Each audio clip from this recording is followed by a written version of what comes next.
Selamat datang di Alur Donghua. Kali ini Mimin akan cerita novel The Crown Emperor of Eternity.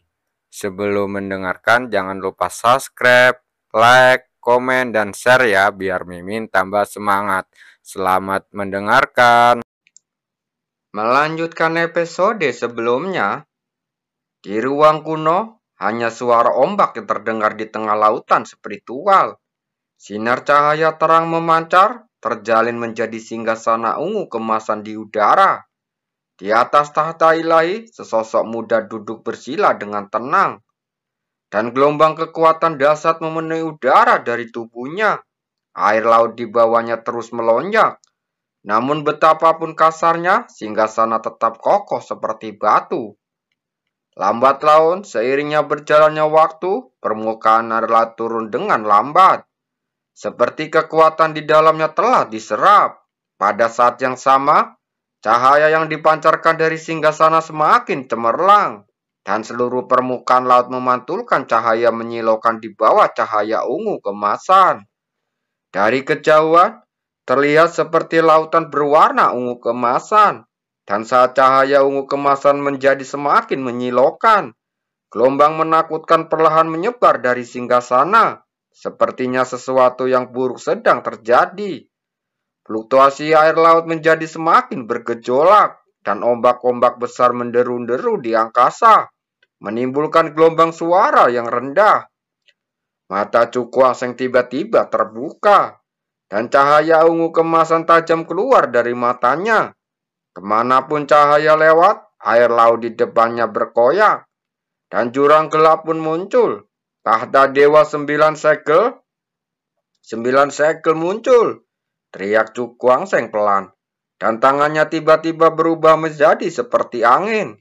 Sinar cahaya ungu kemasan keluar dari singgasana, lalu terjalin dan menyatu di langit, lalu berubah menjadi segel cahaya ungu kemasan.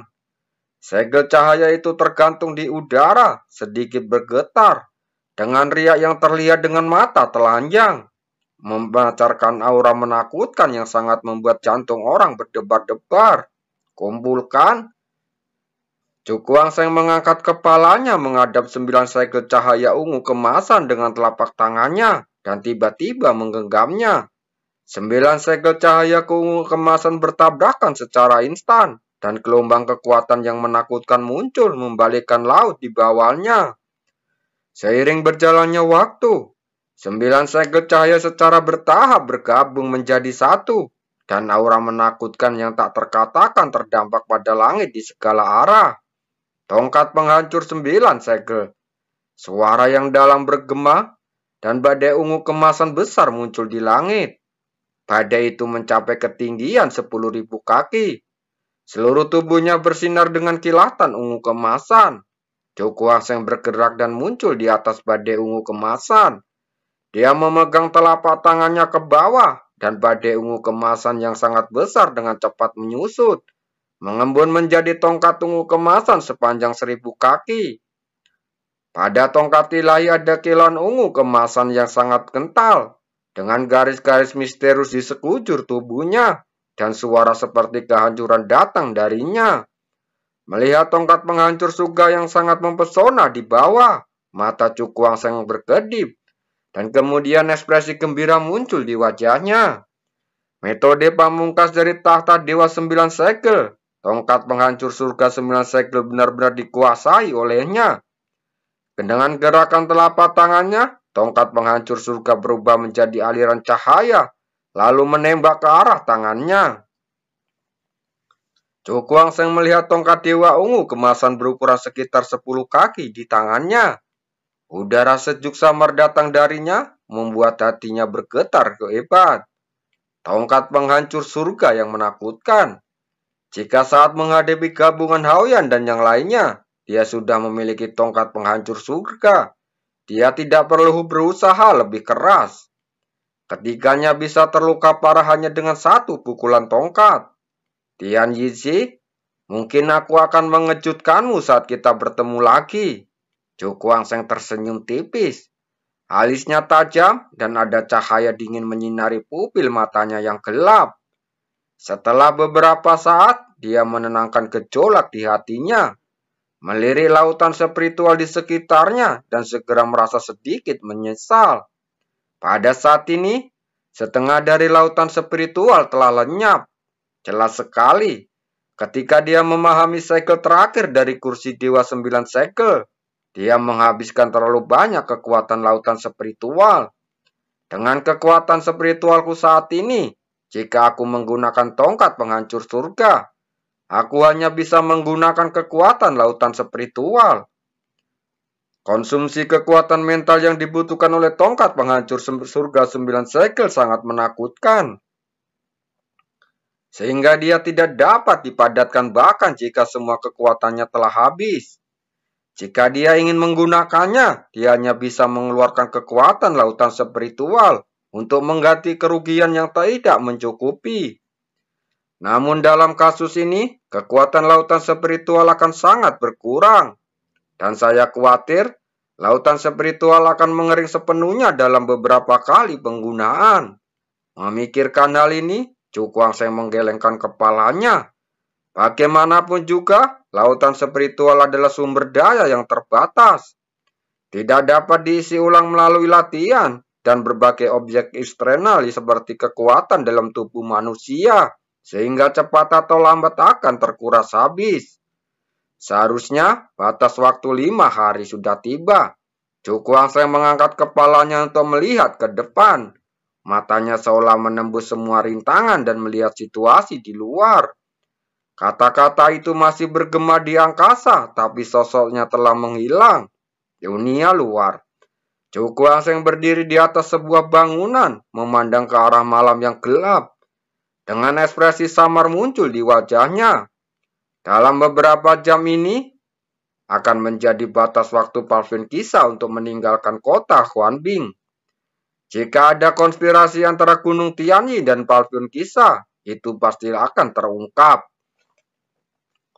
Karena jika mereka menjauh dari kota Huanbing, Palvin Kiansing akan kehilangan fondasi dan keunggulan geografinya. Maka akan sangat sulit untuk bertarung dengan Sekte San Quan, bahkan dengan bantuan Gunung Tianyin. Siapa? Keluar. Saat pikirannya berfluktuasi, ekspresinya tiba-tiba berubah. Matanya yang tajam langsung tertuju pada suatu tempat di malam yang gelap, dan dia berteriak dengan dingin. Saat suaranya turun, dunia menjadi sangat sunyi, dan ekspresi yang tak dapat dijelaskan diam-diam memenuhi udara. Namun, setelah sekian lama, masih belum ada suara, seolah-olah persepsinya sebelumnya hanya ilusi. Wajah Cukuang Seng tanpa ekspresi, dia tiba-tiba melambaikan lengan bajunya, dan semburan energi keluar meledak ke dalam kehampaan. Saat kekuatannya turun, tetapi ria-ria yang tiba-tiba menyebar begitu saja. Pemandangan yang begitu aneh membuat penjaga Cukuang Seng menjadi semakin intens. Dia menatap lekat-lekat tempat tenang itu, dan tatapan tajam muncul di matanya. Tiba-tiba, riak muncul di udara.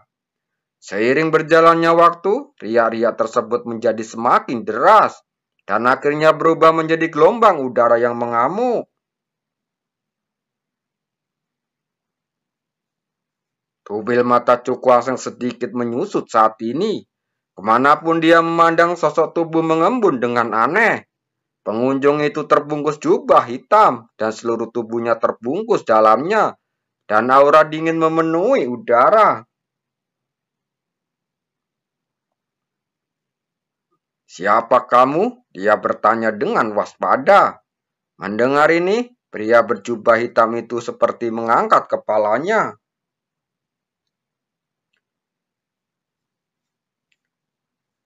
Gunung Tianyin, pemburu jiwa. Begitu kata-kata ini keluar, suasana tiba-tiba menjadi dingin, dan aura yang sangat dingin menyelimuti dunia, membuat kulit Cukuang Seng menegang. Di malam yang gelap, suasana dingin dan kusuk menyebar dengan tenang, seolah-olah udara di sekitar pun membeku, dan terdengar suara yang nyaring. Mata Cukuang Seng langsung menyipit dan tidak bisa menahan diri untuk tidak mengepalkan telapak tangannya. Dia menatap pria berjubah hitam dengan tatapan serius di matanya. Meskipun tingkat kultivasi orang ini lebih lemah dari Tian Yixi, dia masih praktisi Rana Zotian tingkat 9.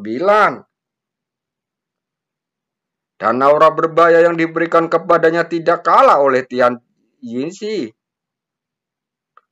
Kamu dari Gunung Tianjin telah bersabar sampai sekarang hanya agar kamu bisa membunuhku. Dia berkata dengan ekspresi acuh tak acuh. Kamu belum memiliki kualifikasi. Pria berjubah hitam itu mengaku sebagai pemburu jiwa dan berkata dengan suara tenang. Mendengar ini, ekspresi Chu Guangsheng menjadi tenang dan beberapa kejutan muncul di hatinya.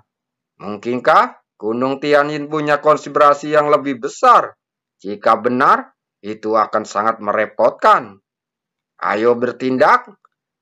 Pemburu jiwa itu dipenuhi niat membunuh dan suaranya bergema.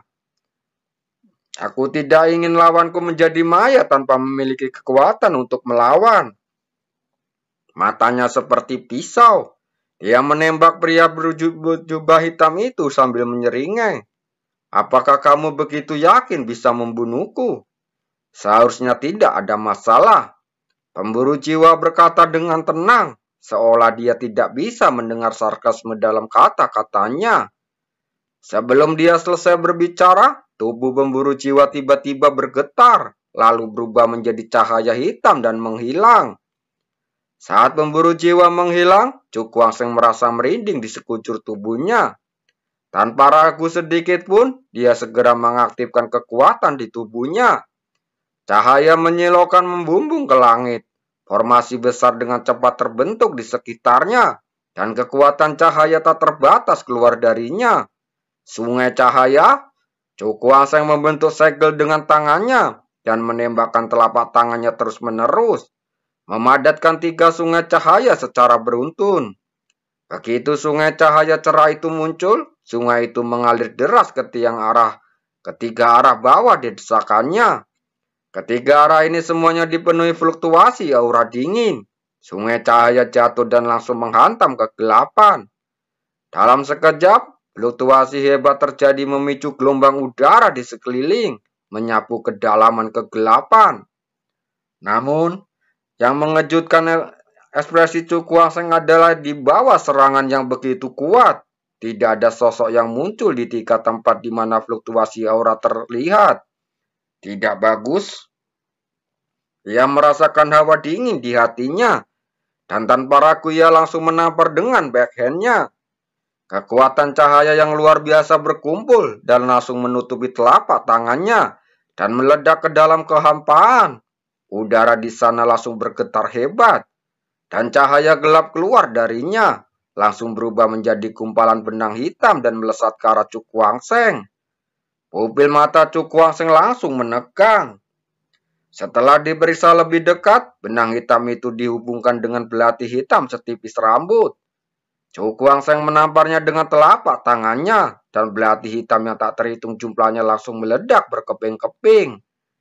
Tapi, ini masih sebagian dari belati yang tak terhitung jumlahnya.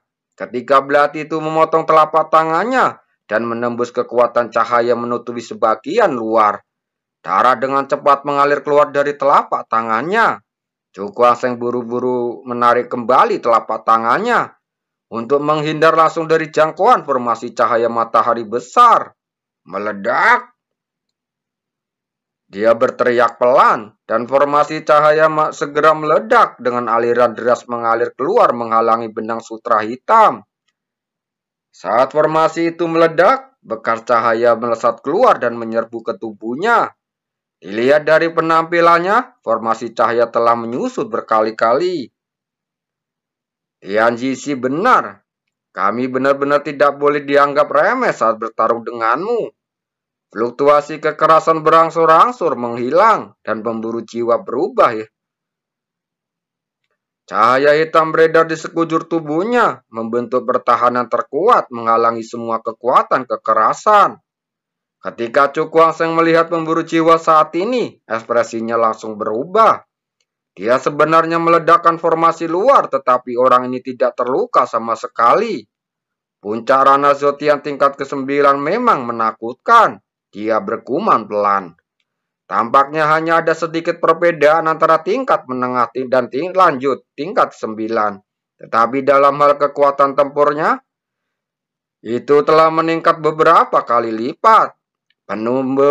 Pembunuh naga hutan belantara hebat. Wajah Cukuang Seng tegang. Saat gelombang udara melonjak, cahaya kuno yang luar biasa memancar, dan telapak tangan besar dengan cepat mengembun jarinya.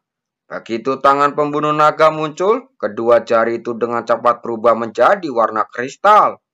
Dan gelombang ganas muncul membuat udara mengeluarkan suara gemuruh pelan. Wajah pria berjubah hitam tiba-tiba memadat.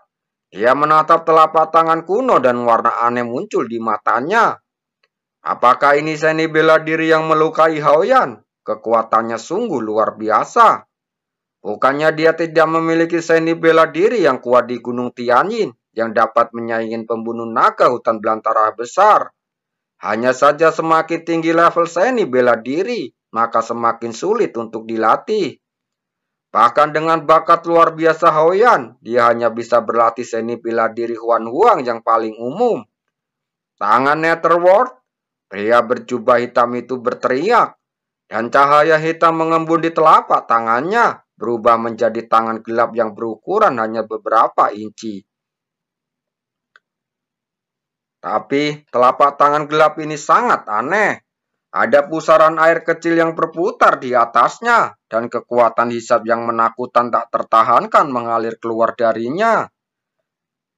Hancurkan, pria berjubah hitam itu bertepuk tangan, dan tangan Netherworld terbang keluar dan bergegas ke depan. Saat berikutnya, dua telapak tangan, satu besar dan satu kecil, sama sekali tidak profesional, meletus dengan gelombang kejut yang menakjubkan pada saat terjadi kontak. Pusaran air hitam di atas tangan Netherworld terlihat berputar dengan ganas, mencoba menyerap kekuatan di dalam tangan pembunuh naga. Tapi bagaimanapun pembunuh naga bisa duduk diam dan menunggu kematian. Cahaya telapak tangannya tiba-tiba memutus daya isapnya. Tidak lama kemudian, kekuatan di kedua telapak tangannya meningkat secara ekstrim. Kemudian, setelah suara keras yang mengguncang bumi, kedua telapak tangan yang menakutkan itu meledak pada saat yang bersama. Langit dan bumi pun terguncang, dan gelombang kecut yang dahsyat dengan cepat menyapu radius puluhan ribu kaki. Membuat bangunan-bangunan yang tak terhitung jumlahnya runtuh, dan sosok tubuh melompat keluar dari sana. Melihat ke sumber kekuatan kekerasan dengan ekspresi bingung.